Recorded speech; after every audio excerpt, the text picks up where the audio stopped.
Hello, and welcome to the video. Today, I started building one of my Tyranid models, a Biovore. Now, with this miniature, there's actually two different options for it. You can either do the Biovore or you can do the Pyrovore. And to be honest, I'm not certain which one I really want. So what I like to do is I like to magnetize my miniatures to give me the option to use both of them. I don't really want to spend the money to buy two models just so that I can have a Biovore and a Pyrovore. I would rather save that extra money, put a little time into magnetizing them, and then I can just swap them out for each game depending on what I want to run that time. So I want to show you guys how I put in magnets. I'm sure there's other ways, but I've done this way for a few years now. So as you can see, I started building the miniature. I got to the point where it's almost all complete except for determining whether it's going to be a Biovore or a Pyrovore. And what I want to do first is I want to look and see how these two attach to the miniature and where I'm going to put the magnets. And as you can see, the two parts, the tail and the body, sort of connect here on this little ridge.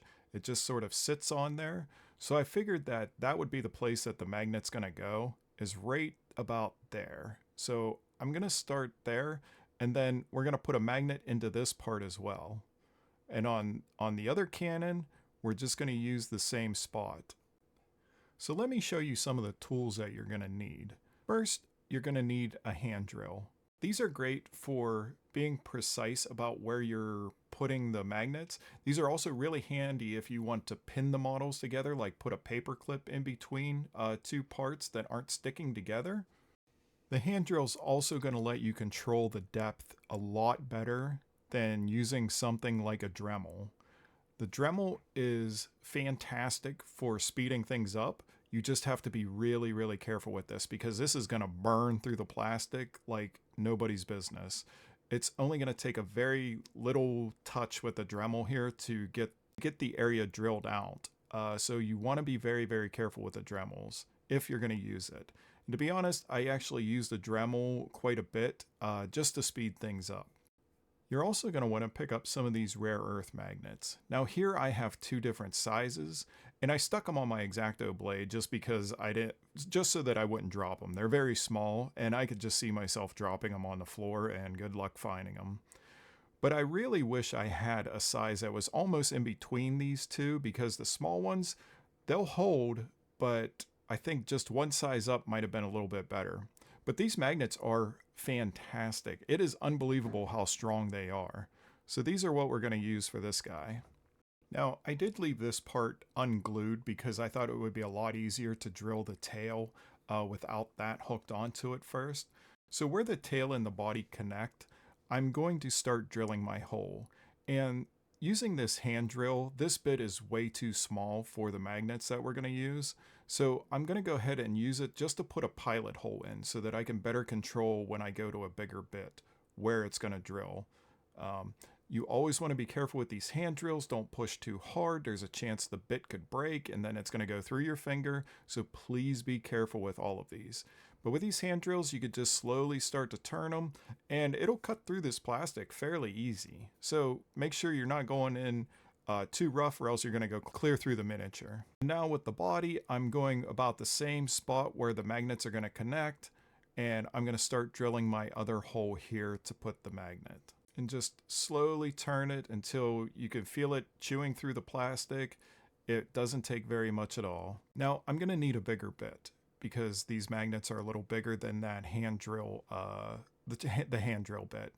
So what I'm going to do is I'm going to find one in my kit here, and then I'm going to see if the diameter matches the magnet. And one of the best ways to do this is just take the end of the bit and put the magnet right on top of it. And you should be able to find one that matches it almost perfectly. You don't want to go too big, too small. You want it to kind of match the diameter of the magnets on here.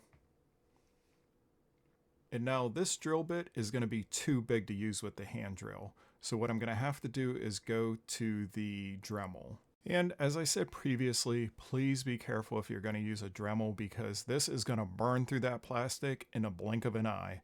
And it's also, you got your fingers right there. You have to be careful that the bit doesn't slip. It's going to go right into your finger. And these bits are relatively sharp, so you could cut yourself. So just be careful with them. Once you get going, I mean, this is going to go through here like a hot knife through butter. As you can see, it's already finished. That's all it took, was to burn enough of that plastic away to put the magnet. And that's what we want, is we want it just deep enough that the magnet is going to be more or less flush with the plastic here. First, what you want to do is take your magnets and put them together. Make sure that they attract together.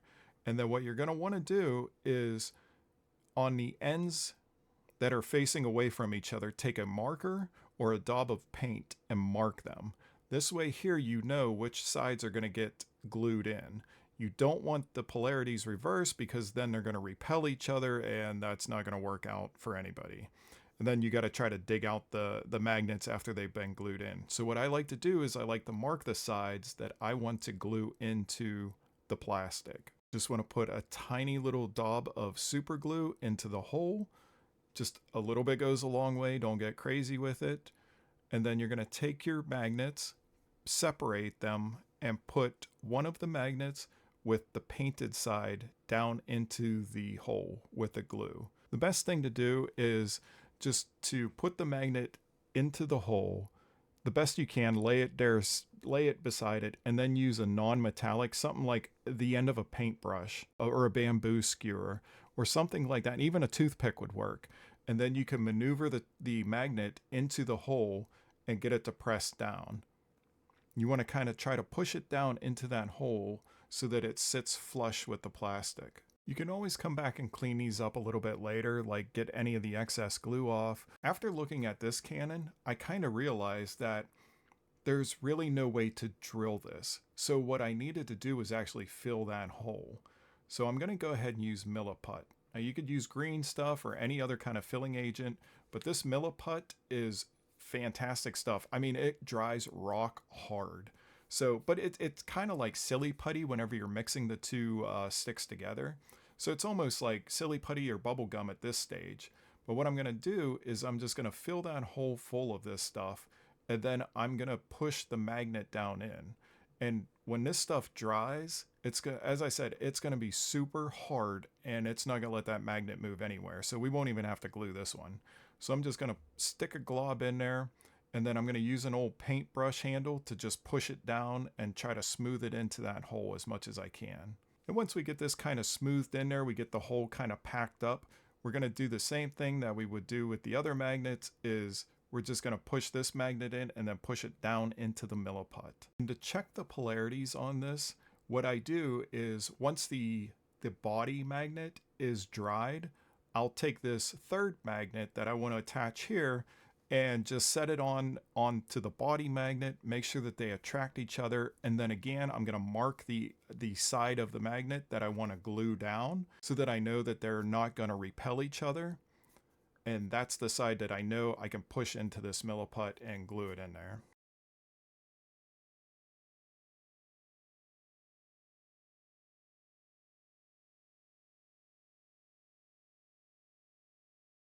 Okay, now once everything has dried completely, the Milliput's going to need to set at least overnight.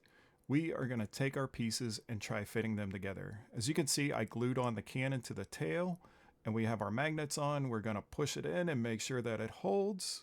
And there you go. The magnet is actually strong enough to hold the two together. It's not as strong as like it's glued together, but it is definitely good enough to hold the miniature together while you're playing. You can even pick it up by the cannon and it doesn't fall apart. Now, if you pick it up and shake it, it's going to come apart. But, I mean, for gaming, and if you're careful with it, it's not going anywhere. And it looks like it's attached just fine with glue, but it allows you to swap them in and out. Now let's try the other one. Hopefully this one will work as well.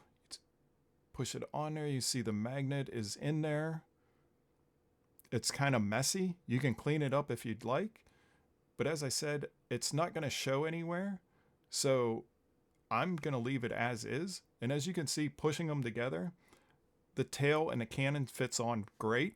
It sits fine. It holds on there well. As I said, you can turn it upside down, move it around, and it's going to hold it. You can swap them in and out as much as you want. This way here, you can use one model for both options. It's going to save you a little bit of money. If you're like me, I like saving money.